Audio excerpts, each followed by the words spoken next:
Keep arms down and head back and hold on.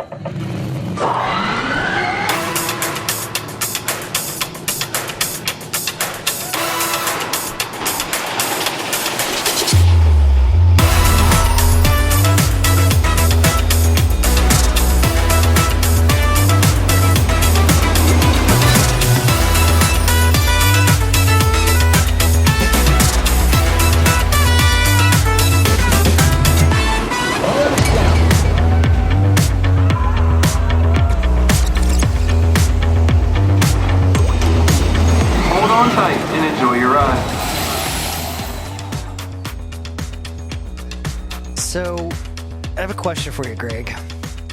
Oh, God. In Snow White, What?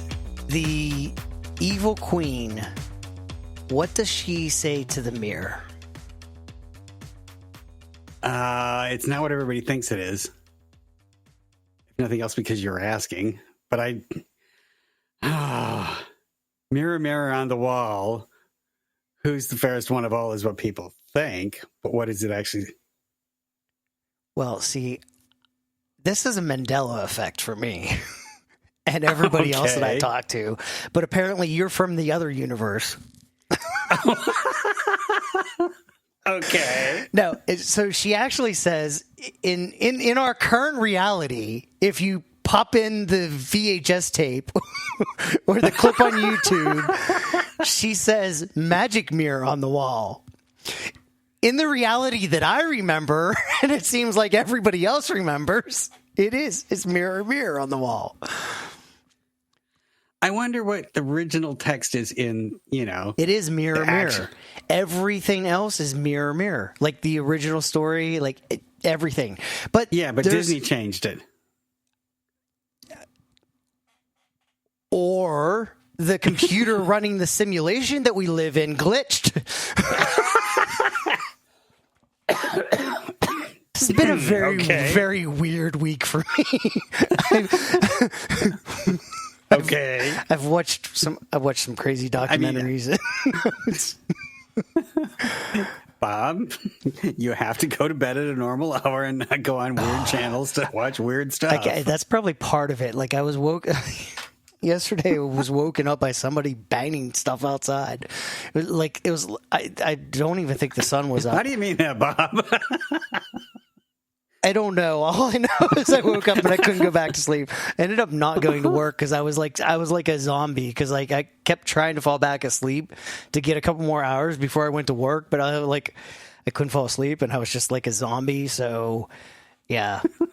And then apparently you should not watch documentaries about simulation theory when you're tired. Because ever since then. The documentary I watched was called A Glitch in the Matrix, which was weird, but it was actually really good. What was really weird, though, was they talked about the whole, like one of the weird things that happens that kind of is like an argument for simulation theory is like you have something in your mind, and then as you go about your, like, real world experience, you encounter that thing. It just keeps coming across your path. Like the example is somebody's like, oh, well, if I'm thinking about it like an orange fish, and then I'm walking down the street and then all of a sudden, like there's like a restaurant that has an orange fish on the sign. It's like, that's a weird thing. And those coincidences seem to keep happening. And I kid you not, twice after I watched the documentary, It's an orange fish. No. I ran across references to simulation theory unrelated to me watching the documentary. Like I just encountered them just in my like browsing the web or stuff, like out of the blue. Like it was like weird. And then today somebody posted on Mastodon, like in the documentary, they use the example of the deja vu where the cat, walks and then he sees the same cat again, and literally somebody posts on Mastodon like that scene. I'm like, they wouldn't have posted that if I didn't watch the documentary, right? It's been a very weird week, And I swear somehow my mind must be dependent on US East 1 of AWS. Like my maybe that's it. Like US East 1 runs the simulation. That's what happened. AWS crashed. The computer running this. I better stop talking because. Yeah. Well, if that's the case, can we write things so that I'm 25 again? And well, you don't matter. You're an NPC. You're not real. It's all about me. I'm sorry. I forgot. You're clearly an NPC. I guess I need to go get a blue dress shirt on. And was he wearing khaki pants in that movie too, or whatever it was? Oh. It really has been a weird week, though. Just very weird week. Oh, yeah. That's going on. I don't know. It's been a weird week for me, too, but nothing like that. Just because work's driving me nuts. That's all. Nothing new there. Yeah, that's... Well, tomorrow might be interesting. Oh, boy. Yeah, well... Pam has got me going on a ghost tour of Pittsburgh, downtown Pittsburgh. One of those walking tours. You walk around and have somebody. There's a ghost in that building. Very on brand for Pam. Yeah. Well, we're going to go down another building. Oh, there's a ghost in that building too. And here's the story. And I'm just going to go there in the spirit of the season and stand there very skeptically going, okay. Right. Okay, you used to be involved with airlines. I don't know if you ever heard this story, but like this is one instance that like made me like go, what the hell? And I cannot remember the details of like what the flight was. But an incident happened. A plane crashed, but like it. What was it? It crashed into a swamp, I think. And like, I may be making that up, but here's the thing that did happen. After this incident or crash or whatever occurred, parts of the plane were in such good condition that the NTSB actually gave the parts back to the airline to use as spare parts because they were in that good of condition. And then the planes that had the spare parts in it became haunted. Yes. But like, I've heard that story. Yes. Like passengers that had no clue that the part was on the plane were the ones seeing the ghosts. Like you can't claim placebo effect on that because they had no clue. They're seeing ghosts, and it was like was William Shatner on one of these planes? No. You know what I'm talking about, right? This was literally the air crash investigation series that is like the NTSB actually discussing this. Like it was actually a footnote in the NTSB investigation that this occurred. Which like I mean, if there's ever an organization that I take seriously, it's the NTSB. That's me. Now, if the FAA said something like, okay, whatever, but like the NTSB, like they're a serious organization. That was really that. Like, I think that was the one story that I went, like, how do you even explain that? Yes, and there was even a story from my brother last time I was home about, or I can't remember where they were. They were touring some building that used to be like a prison site or something like that, and they were talking with one of the people who works there now, and he was saying to them how they would go through the building at night, shut off all the lights, doors would get locked, nobody around, electrical systems they know were in perfect condition, but the next morning, the lights in the basement would be back on. And it happens with no explanation whatsoever. And they've tried to dig into it and research it. But given the history of the building and other supposed things going on, this guy was convinced that it's something, spooky happening with spirits or something like that. Yeah. There was also that one time I opened my fridge and there was like this person named Zool in there. No, like, I mean, really seriously, there's a point, like, I'm not like, I'm not really a ghost person or like, but like, there's definitely stuff we don't understand. Oh, I will go along with that. Like, there's supernatural stuff that happens, and maybe it is just the simulation that we're running and glitching, or maybe it's like literally, like, what if we're just in a version of The Sims and there's somebody who just play? God is a player playing The Sims, and we're just The Sims. Yeah, well, I mean, like, it's weird. He doesn't like me very much.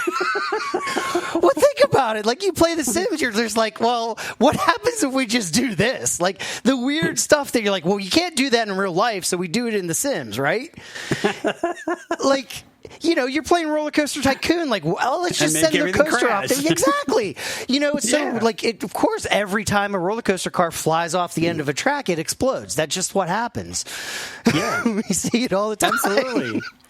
But, like, you know, it's like that kind of thing. So, like, you think about it, like, if we are in a simulation and there's just somebody playing a game, like, yes, they're gonna do weird shit. Like, that's what they're gonna do. You're making me think of a video. I think it's on YouTube where somebody had set up Roller Coaster Tycoon so that they had hundreds of people in this one stretch of the path with a coaster that, you know, comes off the end and flies right through the entire crowd. And away they all go flying in the air, bounce on the ground, get up and walk back onto the path for more abuse from the next train coming through. Exactly. Because that would happen. Yeah, of course it would. I mean, because we're in a simulation. It's like one thing somebody said in this documentary is like, you know, you die and then you wake up in an arcade and you're like, oh, that was cool. Let me put another quarter in the machine. Like, like, is that, maybe that's what we're doing. I'm just playing a game right now. That's it. Tron is real. We're not.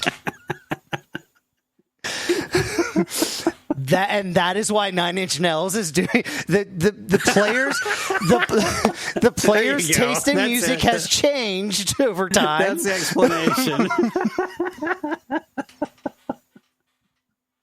Oh God.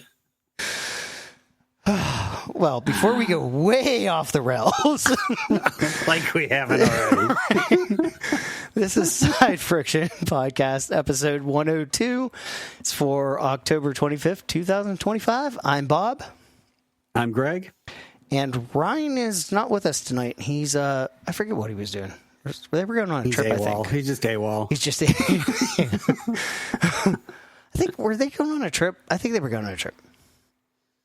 I think that was a family function of some sort, something like that. Yeah, something. Anyway, he should be back next week. He's not here.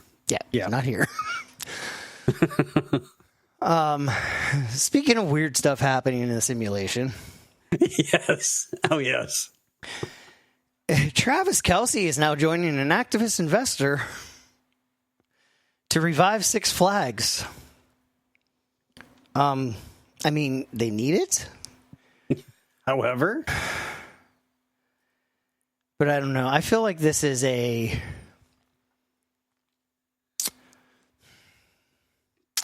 I kind of have this feeling that this is a marketing stunt. Sort of like this is like, oh, because I mean it even says like, oh, we want to enhance the shareholder value. Like, don't. The second you say that, I don't want to hear anything more. Yeah. Like that, you know. And like I think that's the thing. It's like, you know, an activist investor is like, well, everybody's going to hate us, so I know. Let's get Travis Kelce. Yeah. You know, and it's like, you know, but why Travis Kelce? Well, because he's Taylor Swift adjacent. Like that. I mean, like, yeah. Seriously, like this. I really think this is what's going on. I don't know. I mean, it's. I feel like this is a capital. A capital group that's just, you know, going to take over and milk the company for all it's worth, and then, you know, tank it even for sure. And then eventually somebody goes, oh, nobody's coming to our park. We should probably fix stuff.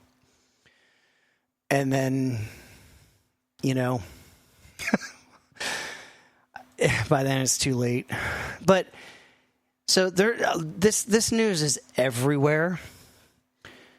But Yes. I also ran across a story in People that even took me further down this path of, no, this is not what they're trying to paint this to be, because like, you know, like this is a picture of like, oh, Travis Kelce loves Six Flags and he wants to like make it better, blah, blah, blah. But like listening to him talk, he doesn't know anything about this stuff. Yeah. Does that shock you? No, it doesn't. But like, I just like, this is just more of the, like, he explains like, oh, what if there was a Travis Kelce roller coaster? Like, this is what it would be. It's like,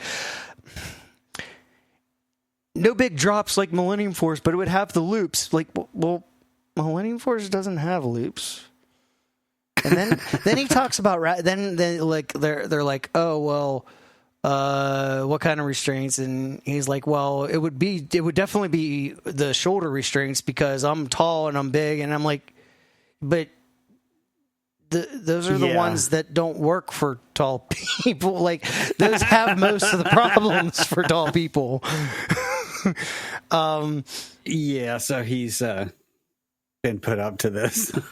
You know, if he's such a big fan that he wants to invest that kind of money, but can't talk intelligently about the rides? Right. I mean, I think this is... I think he grew up in Ohio, so I'm sure he's like, you know, like nostalgic for Cedar Point and Kings Island, you know, but like not to the like he's just your average, like, oh, I like amusement parks guy, you know, like not really anybody that's like gonna really make a difference when it comes down to like cleaning things up. Does it actually say in any of these articles how much he personally invested in this? No. I didn't think so. And see, that's the thing too. It's like everything about he's invested in the company in partnership with Jana that's Partners. The part that, and like, that's the thing is like that. I don't like, that doesn't mean he actually put money into it necessarily. Right. You know, he's just like, oh, Jana put all this money into it, but like, we're bringing and hell, they might Travis just be along for the paying ride. him to use his name and to play along with it. That could be as well, yeah. Or they're like, hey, here's $1,000. Why don't you invest it? Like,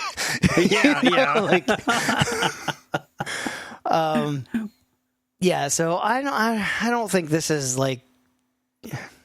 I mean, this news is everywhere, but I don't think it deserves much traction. At least not at this point. Well, and the fact that it's everywhere maybe says two things. One, there's not much happening, so they have nothing better to report on. And maybe somebody's, you know, pushing this to the media. Yeah. Yeah, that's actually a highly likely scenario, I think. Yeah. I do. I think this is like, you know, like, oh, well, we're not going to get Taylor, so let's just... The next best thing. Right. I really do. I really feel like that's the scenario going on here. When Taylor starts putting on concert at Six Flags Parks, right, then maybe I'll take them seriously. Yeah.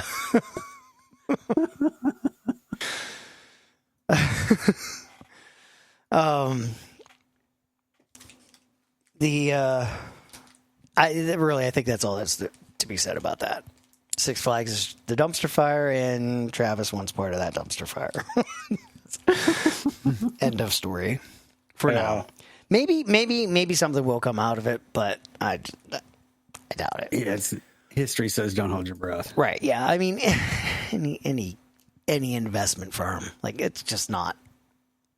If this was Travis Kelce on his own, I might take some stock in it. Yeah, it might get my attention more than being attached to this investment firm. Yeah, this is just like, oh, hey, you know, we're down on cereal sales. Let's put somebody cool on the cereal box. Like, that's what this is.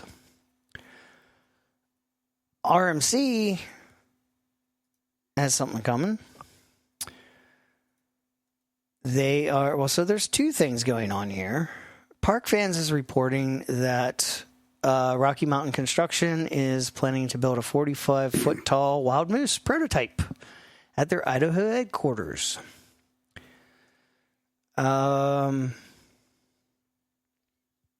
So that says, hey, this must be going somewhere because it's been 2 years and nothing's happened with the wild moose.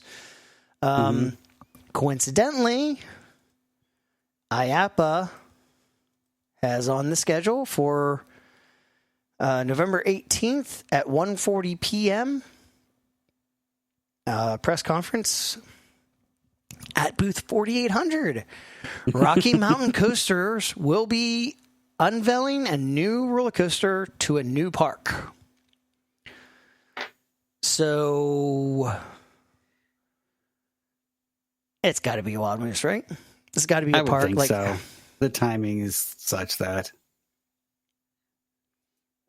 Now we get to speculate which park. Well, for that, I kind of laughed when I read the thing about, building a prototype. Because it's likely be a small test track. Even if they built the whole thing, it would still be a small test track. Right, yeah. Yeah. And also, but yes, the use of a new park. How do they mean new? Right. I suspect that this is a park that does not have an RMC. Mm-hmm. Wait, maybe this is finally the Idlewild coaster. Oh no, I'm just I don't know anything. My mind immediately. Where would they put it? Where would they put it? Trying to figure out. I mean, it could be. So here's the thing: like back on Coaster Talk, and then continuing the early episodes of Side Friction, like I think Idlewild was slated to get a new coaster a few years ago, and then stuff changed, and they didn't. But I think there is still a new coaster that's like they're like. It's got something's going to be coming. I don't know what. So, I mean, it's not out of the question. But that was more of a joke that I guess is possible, but not likely. I don't know. The more I talk about it, maybe it could. I don't know.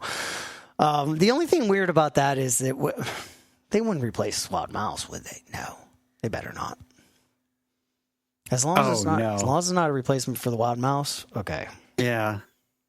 But like this would, because if I remember right, yeah, these are the coasters that have like the 39-inch minimum height requirement. So yeah, I think that's what it is. Yeah, it could be a good fit for Idlewild. But see, the other thing too that I was thinking when it says new park, is it like the new park? Well, the kids park that's going in Texas, Universal's, or. Ooh, that could be.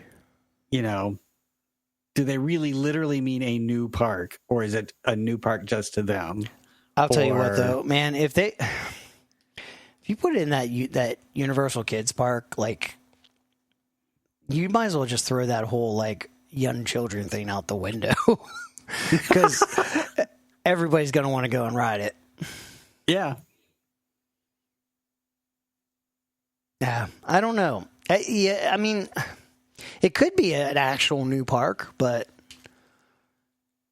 those options are kind of limited. Like you have that park, you have, I mean, maybe Lost Island could fit that because it's fairly new. Well, but they have an RMC. They do have an RMC.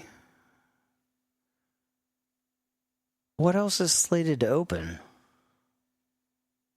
I mean, there's all kinds of parks that are allegedly going to open. And I'm have been wildly going speculating, to obviously, when it comes to the Universal. Yeah, Kids no, Park I in Texas, agree. But I mean, it would fit, but I just don't think like that would be an awkward scenario to put an RMC that like adults are dying to ride at a park that's just for young children, for kids. Yeah. Oh, I don't know. Kennywood. No, I know. Can't see go to Kennywood. I just want it to be easy to get to. To check it out, even if I only ever ride it once. Man, I don't know. Well, We'll find out on We'll find November out. 18th. That's right. Mark your calendars. Set a time. Could be going to Retro Escapes. It wouldn't be anytime soon. Yeah. Another new park announcement that seems dubious to me. I also don't like this. What? This seems like a weird, like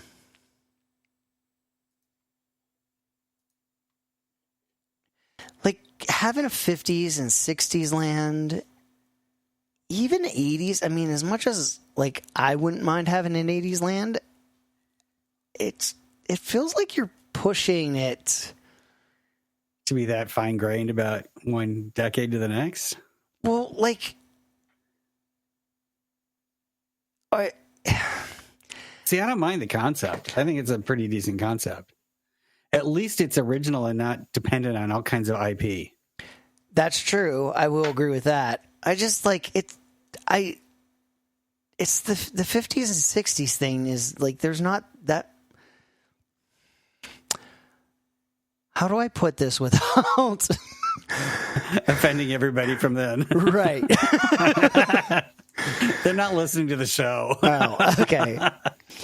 Like the life of it isn't that long, you know. Like I mean, even Sirius XM has like pushed their 50s and 60s channel. Like it's no longer in the front with the decades. It's like further back. It's like because you know it's. And I mean, I like 50s and 60s music. I will say that, but I don't think I'm a normal person either. Like it just. What was your first clue to that, Bob?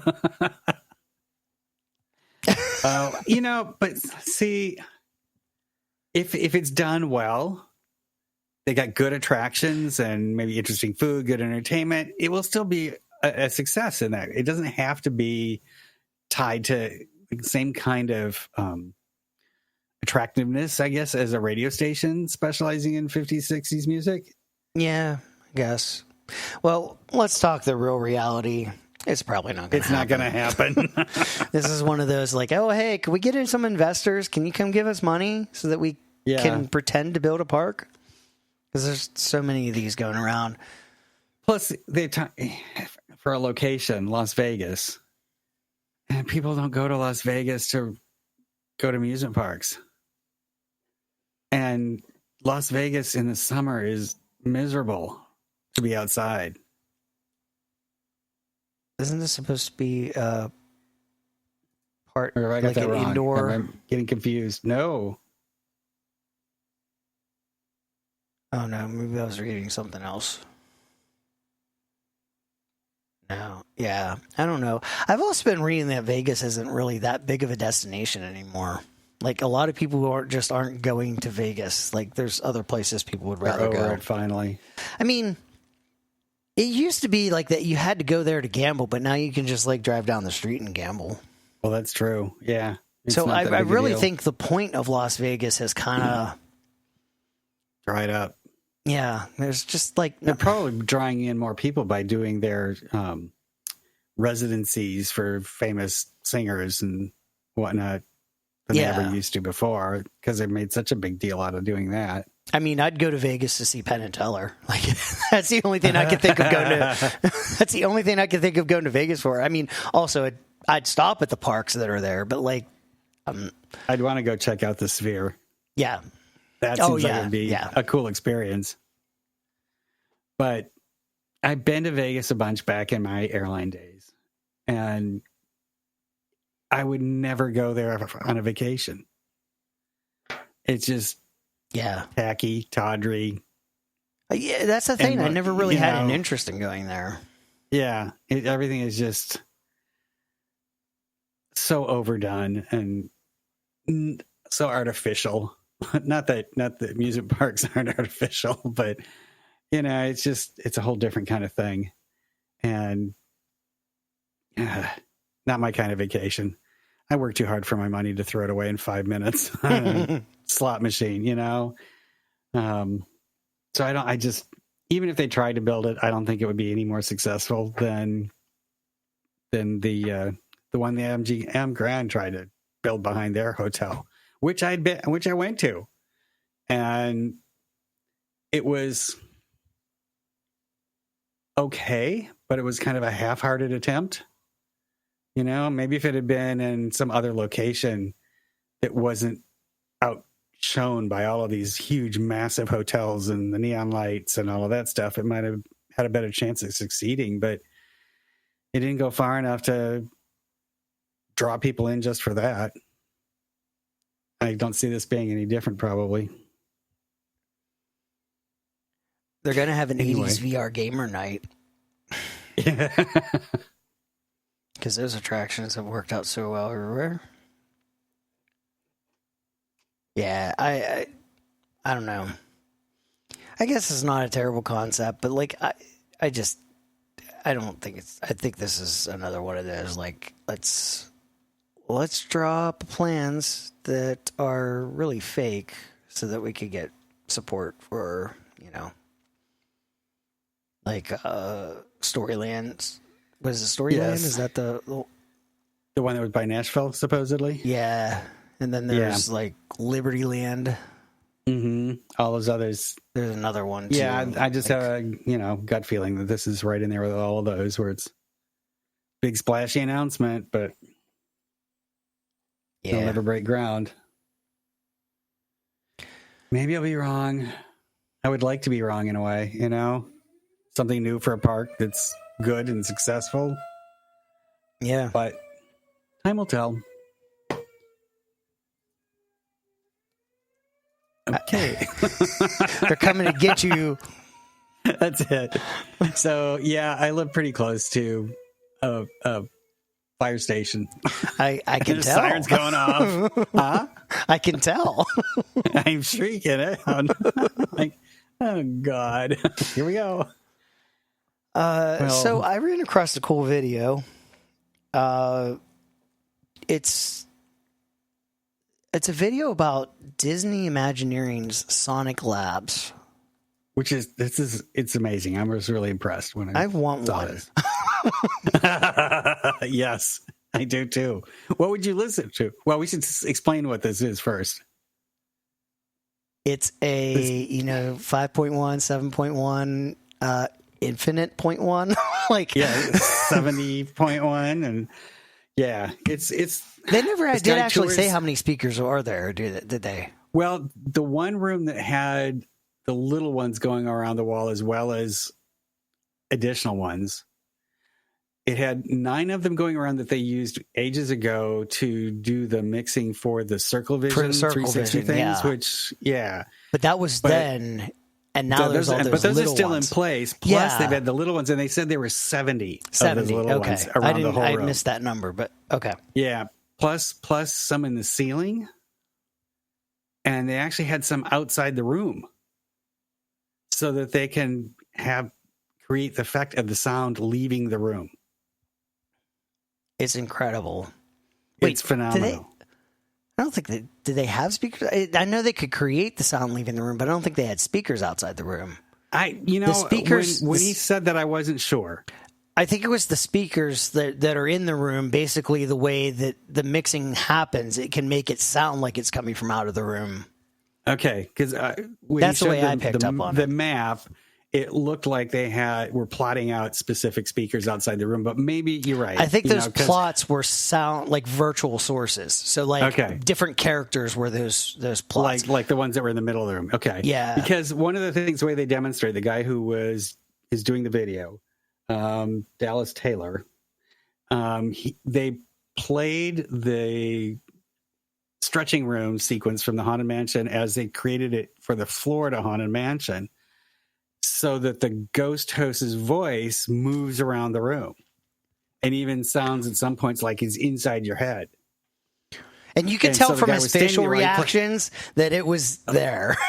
Yeah. His reactions were serious, and he was using his finger to point around where he could hear the sound moving to as he was standing there, and he was just totally amazed, and I think it was authentic. Yeah. So I want to just lay down on the floor in that room and listen to stuff. I don't know what necessarily, but But so this room, there were 3 labs, and the third they were explaining that every single attraction, the audio is done in that lab. Yeah. Which is just incredible. Oh yeah, especially the smallest of them did all of the soundtracks for Epcot. Yeah, everything, and it was just a little tiny room. Nothing compared to the other one that we were just talking about. They were also explaining they start working on the audio for attractions long before most of the concepts of the attractions are done.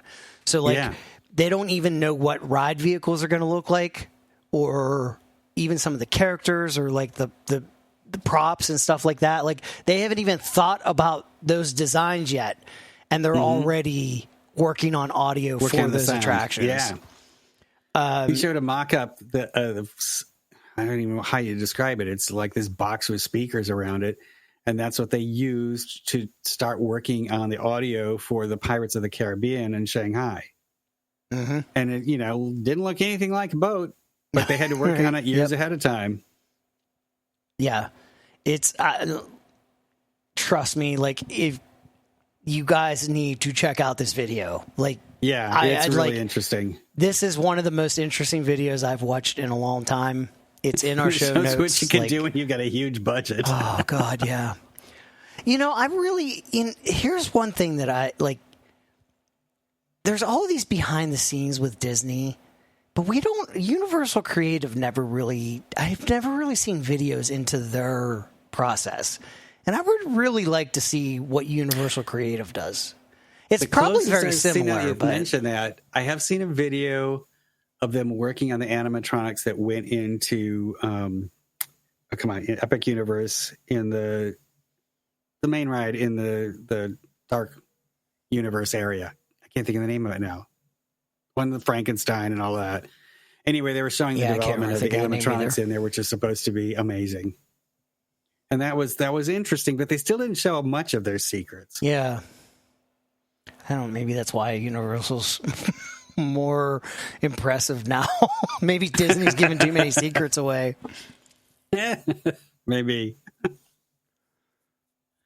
But yeah, this was really interesting to watch this. And I guess, we've talked before in the show about how much onboard audio improves a roller coaster. Oh yeah. Oh my God. And this kind of shows how much audio improves everything in the immersive experience, that it's just absolutely critical.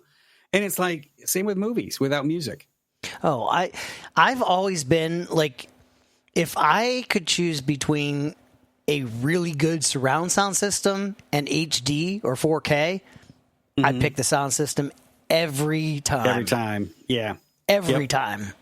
I hate living in an apartment building in an apartment because I can't have can't have nice things. I mean, I have an impressive sound bar, which I don't understand how sound bars can really actually emulate surround sound. There are times where I'm like, how did they do that out of a bar? I really would much rather have like a 5.1 or 7.1 surround sound system. Sure. I wish. That's so much more important to me than 4K. I don't even have 4K, and I don't care. I mean, the biggest problem is you can't buy a 4K TV that's not spying on you, so I stick with my my HD TV that still works.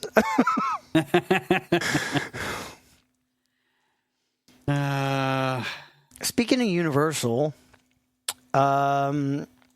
Epic Universe is going to be included in the Park Hopper tickets next year for 2026. So if you buy multi-day tickets, you include the multi-park, it will include Epic. You can go currently for 2025, you're only allowed to go to Epic for 1 day. Like if you get a 3-day ticket, only one of those days can be spent at Epic. Yeah. But for 2026, you can hop around all you want. Still no word on season passes, though. I wonder what that will do for the crowds. Because I've seen a few videos lately where people are complaining because the lines are too long. Because there are only 17 rides in the whole park. Yeah. There's just not enough there for the kind of crowds that are showing up. And that's when they're trying to do a little bit of crowd control by only allowing you to go 1 out of 3 or 4 days. Yeah, but there's also the problem of, like, you know, it could be the opposite scenario where, like, okay, the lines are long, and because the lines are long, I can't get through all of the attractions in one day. So people are like, well, if I can't get through all the attractions, then I'm not going to go. Well, so, yeah, like, it could go either way, I guess. Yeah, there's different ways of looking at it. Yeah. I didn't realize until, not that long ago, or didn't pay attention to how low the attraction count was. Yeah. And then I realized, yeah, in terms of that, if the lines were down, you had sort of short lines or reasonable lines, that almost makes it more like a half-day park.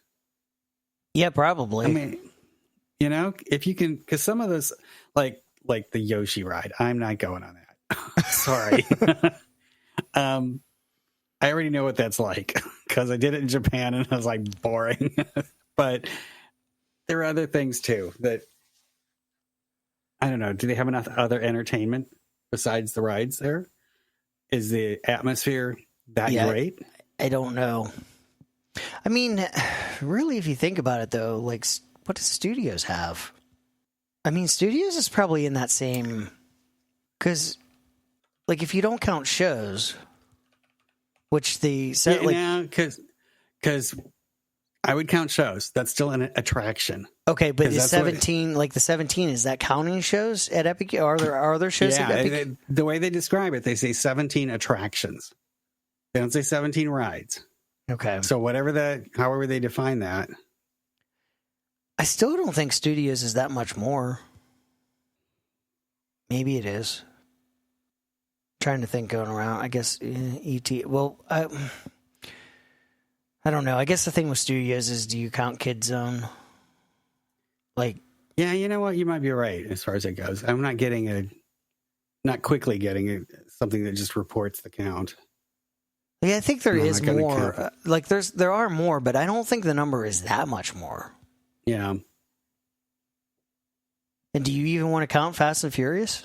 I don't. Well, it is debatable. Yeah, that should be the next one to go after Rip Ride Rocket. Oh, God. It should have gone before. Yeah. Like you said. They definitely need to do something with that. Yeah. Lagoon's going to get rid of a coaster, too. Man. Yeah, I don't know how to feel about this one. I hate to see another Schwarzkopf go. Yeah. But Jetstar is leaving. After 49 years. Couldn't they have made it around 50? Yeah, just one more year. They say they're working on a worthy successor. What's a worthy successor to moose. It's about the same size of land that it sits on, now that I think about it. And it's not that far away from Idaho. I can see Bob's wheels spinning. I mean... There's some potential there now that we put these two together. That is a interesting timing. Possibility. Let's retire the Jetstar 2 and put in a Wild Moose because I don't know what the footprint is, but remembering it's about the same, I would think.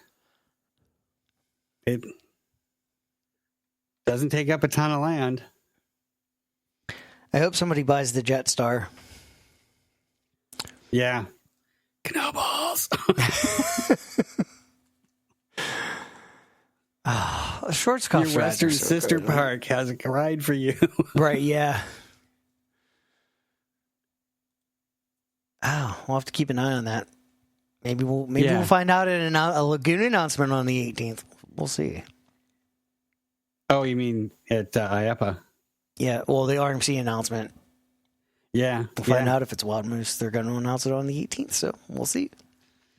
I actually feel like I need to mark that on my calendar. I'm going to find out now. Oh, that stuff will be everywhere. Yeah, that's when, like, we have to go through all the, like, oh, hey, we announced this. When I was looking for the RMC press release, because typical Reddit fashion, somebody posted a screenshot and no other source information. So yeah, I went looking for the link that's on our show notes. Maybe we should do an annual post IAPA episode where we laugh at the stuff that gets announced that's dumb. Yeah, like like with the Scream and Swing for Hershey Park, where they made a big deal out of showing the seats that are just like every other one in the world. I kind of feel like that was last year. Like everything further, like out of IAPA, the only thing that really came out of IAPA was like, oh, here's some ride vehicles, and like, by the way, like, laugh at Hershey because like they're showing us the seats that were like every. I think the most interesting thing is the coaster that's going on into this park in Mexico. Remember that? Oh yeah. Yeah, absolutely. That looks interesting, but that was about it out of IAPA last year. Yeah. But what was it? What was it I ran across? Like, I was scrolling through all the vendors, but like there's a mini golf that infuses technology into mini golf. Like, can we stop infusing technology into things that don't need technology? Don't need it. Like, oh my God. Mini golf with artificial intelligence. Oh, God. What would that be? How many... that never dawned on me, but how many attractions are going to be announced with AI? AI, yeah. Oh, God. Yeah. Oh, I'm so tired of AI. It's coming. You know it's going to happen somewhere, sometime. Well, tomorrow when you're hanging out with Pam, make sure you rub this interface. Somebody from Leesburg, Virginia, literally like 15 minutes for 20 minutes from me. He has rode every roller coaster in the U.S. That's amazing. I feel like he's probably not the only one. Probably not, but he managed to catch the attention. There's not many, but yeah. That's the thing. Like, how did he? That's the really weird thing. Like, how did this story come about? Like.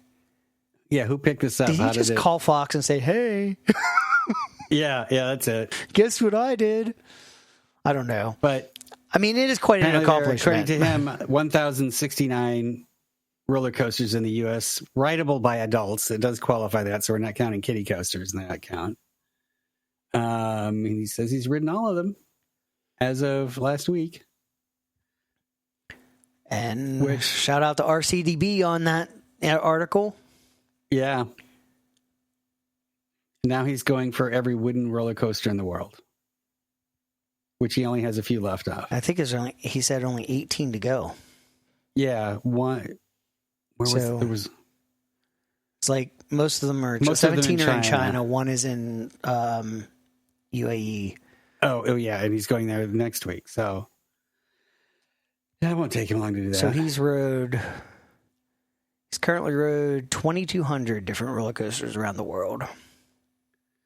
I want the time and the money to do that. Not necessarily. Yeah, no kidding. Do I need to do that? But the time and the money would be great.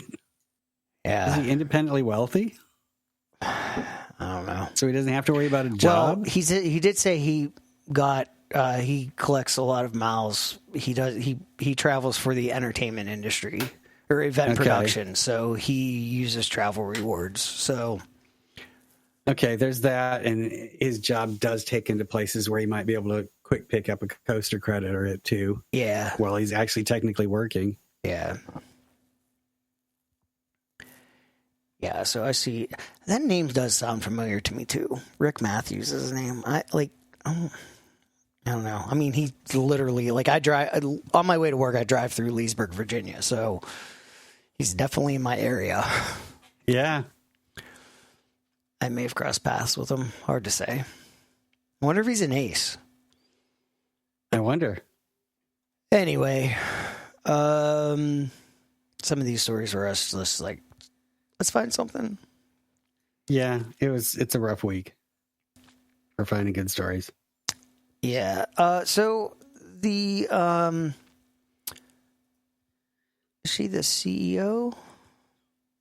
Oh, it just says she's the head of Merlin Entertainments. So I guess that's CEO. I would think so. Yeah, we'll go with that. Yeah. She says that the biggest competition that theme parks have is screens. And I can kind of see that, maybe. But this does bring into perspective something that I didn't think. So she specifically talks about them adding Minecraft. And, like, basically the goal is, like, Minecraft is, like, a screen game. You know, people are just, like, staring at their screens playing Minecraft. And, like, if you take that property and you put it in a park, they're hoping to draw people away from the screens into the park. Which kind of fits with Universal's Nintendo stuff. Yeah. And that kind of makes me lean more towards the whole Zelda rumor, you know, with Lost Isle or the Lost Continent. Like, I could definitely see that. Like, there is a new Zelda game, isn't there? I don't know. I'm not really a gamer. You had a touch with Zelda, huh? Isn't there a newer Zelda game? Yep, Tears of the Kingdom. Tears or Tears? I don't know. Wait, when did that release? I don't know. September 24. There you go. See? Echoes of Wisdom. Oh, there's another new one. Okay, so there's I don't know, they're man. I just currently remember out the there. gold NES cartridge. Yeah. That's the only one I remember.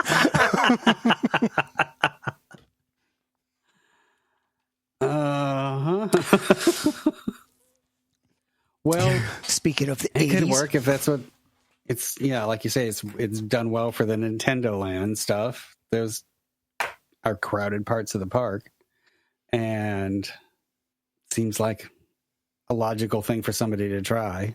So Merlin's giving it a go. Where are they doing that? What park? Chessington, was it? I think. No, sorry. Paw Patrol's going to Chessington. It doesn't say. Huh. Wait, it really seriously does not say what. Maybe it's a new park or like a. Well, let's see. They own Alton Towers too, right? Yes, but So that's it one says possibility. the first Bluey ride is going to Alton Towers as part of CBeebies Land, and Paw Patrol Land is opening at Chessington World of Adventures. One of the next year's biggest launches is a collaboration with video game Minecraft, an enduring mega hit since it was launched in 2009, spawning one of the highest grossing films of 2025. I heard that was kind of a dumb movie. Maybe not. But wasn't it okay, I've done a quick, search, and it says that they haven't announced where. Oh, well then. So they're keeping it close to the vest yet. They even hint that it might be one of their U.S. properties, but what? Or maybe both. That's something I could see them doing in both locations. Maybe it is going to be maybe the new park that's getting the Wild Moose is an independent Minecraft park. We're just going to speculate that the Wild Moose is going into every possible park. And then at the end of this episode, we will be right. We'll be right no matter what. We'll be wrong a lot too. But well, as far as their U.S. properties, though, I mean, Legoland and Minecraft. Otherwise, that's about it. That's all they really have in the U.S. So it's probably a U.K. thing. Only, I mean, they could put it in the aquariums. Maybe, but not likely. I don't think so. What else do they? In a way, it would be really, I don't know, ironic or counterintuitive to put a Minecraft theme in Legoland. I mean, talk about blocks and bricks and stuff. The way Minecraft is constructed. I I mean, I think that wouldn't work. But it could be a second gate to a Legoland, because isn't that Peppa Pig Land? Isn't that how that works? Isn't it next to? Isn't it like next to Legoland? I think you're right. So it could be that kind of scenario of like, hey, we're branching out. Maybe they're partnering with somebody else too. I don't know. They're waiting to see what Six Flags parks they can snap up. That's what they're doing. That's why they're not announcing it. They don't know what Six Flags is going to liquidate yet. Right. Minecraft at Valley Fair. All right, what other parks can get a wild moose? We need to start just make a long list. One of the IB parks. Oh, no, come on! I can't see that. The little park in West Virginia, Camden. God,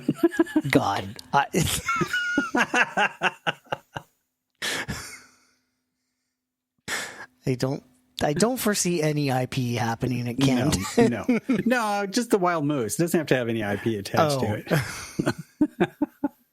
Just the wild moose. Yeah, where else? Lakemont. No. They build it so they'd never open it. Right, exactly. Del Grosso's. No, maybe Del Grosso's. Just up the road. Waldemere. Actually, I could see Waldemere getting something like that. Because, they just got all that new land. Then they bought out the trailer park next to them. We need to put in a call to Waldemere. Did you buy the moose? That would actually be a really good fit for that park. It would. You're absolutely right. And when was the last time they put any kind of a major ride in? It's been a long time. It had to be Still Dragon, right? Yeah, it must have been. And how many years ago was that? You're looking up? Okay. Yep. Dwayne knows. Still Dragon was 2004. Sorry, Ravine Flyer 2 was 2008. Wow. What? Is that more recent than you thought, or the other way around? No, I thought Still Dragon was newer than Ravine Flyer 2. I was wrong. So Ravine Flyer 2 would have been there. Well, I mean, there's Whirlwind, but that's not a major ride. No, I'm not. Yeah, no, that's not. I mean, outside of coasters, what would they've they done some things in the water park. They've done some major investment in the water park in the recent years, but not in the dry park. They're due for a coaster. And I can see a lot. Like there are a lot of parks that I think the Wild Moose makes sense in. Yeah. That's why I am kind of shocked that it hasn't sold more. Me too. It was when seriously they first announced that. Yeah, I thought that people would have been all over that when they first announced it. Yeah, I really did think we were going to start seeing that pop up a lot. Mm-hmm. But it may be one of those things where it's like nobody wants to be the first one. Yeah. So like maybe once, this one gets built, it's like, oh, somebody breaks the ground. It's like I'm hoping with the Axis, once those ones get opened up on the Middle East and the bugs get worked out, somebody's going to buy one here and a big one. What? I don't know. I'm just trying to think of who. I feel like parks are afraid of SNS to some extent. Yeah, I can see that. I get it. I mean, it's not scream and swing we're afraid of. Right? So our last story is still heartbreaking, but I guess good news. Yeah. Groundbreaking has been held for Aurora Park. Well, it's Aurora Park at Geauga Lake. Geauga Lake, yeah. So that property, after almost 2 decades, is finally going to be put to use. Yeah. Instead of just sitting there sadly reminding everybody of what was. This makes me feel like I know the arguments. I know what everybody keeps yelling at me. but I still feel like this is Six Flags America. Like, this is what's going to happen. Yeah. And just like Astroworld. Yeah. Just going to sit there and rot away for decades. Yep. Maybe not. I mean, I could see it may. I don't know. I don't know how it's going to go. I mean, I know there's a lot of developments in DC and stuff like that, but I also know in that area, it's just not. I don't think it's as valuable as people make it out to be. We'll see. Anyway, plus it takes a lot of money to clear out an amusement park. You know, just think about how Ryan has talked about what the footers are like on the coasters and all that stuff, to pull that out, or if even just to dig away enough of it that you can build over top of it. Huge amounts of money just to repurpose the land. Yeah, that's true. It's a very good point. Yeah, they're just, people may not want to buy it just because of the development costs. Right. Before you even actually start constructing anything. Yeah. But at least Jaga Lake is being revived for something that will be a benefit to the people who live in the area. And in 50 years, they're going to have roller coasters and a wild moose. It's going to rebuild. This is where the wild moose is. The wild moose is going to Aurora Park. Aurora Park. It's a new park. It is a new park. Opening next year. Oh, God. Do you know? That would be so awesome. It would. It would be amazing. I would be shocked. And I would run up there the day it opened. So, yeah, this is going to be just basically a public park. It's going to be year round. They're hoping to have a beach so you can swim in the lake.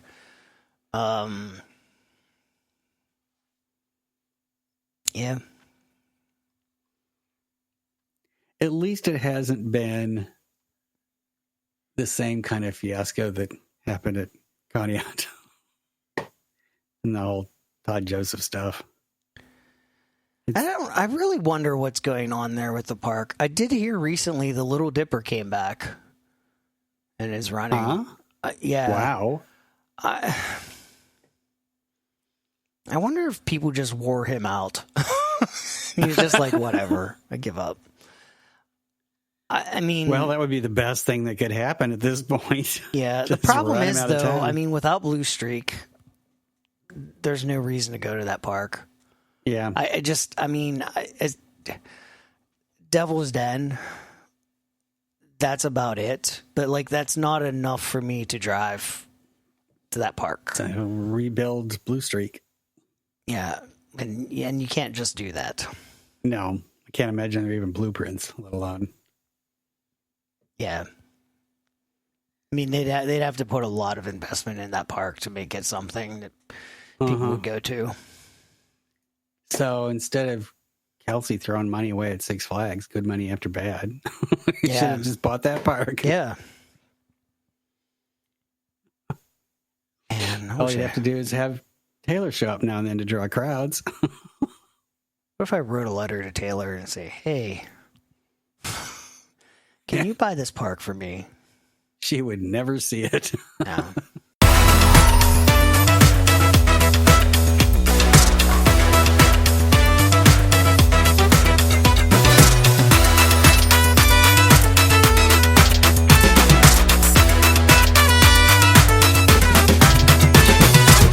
Thanks for listening to Side Friction Podcast. We release new episodes every Saturday at 9 p.m. Eastern. If you enjoy the show, please consider leaving us a review on the platform you are listening to.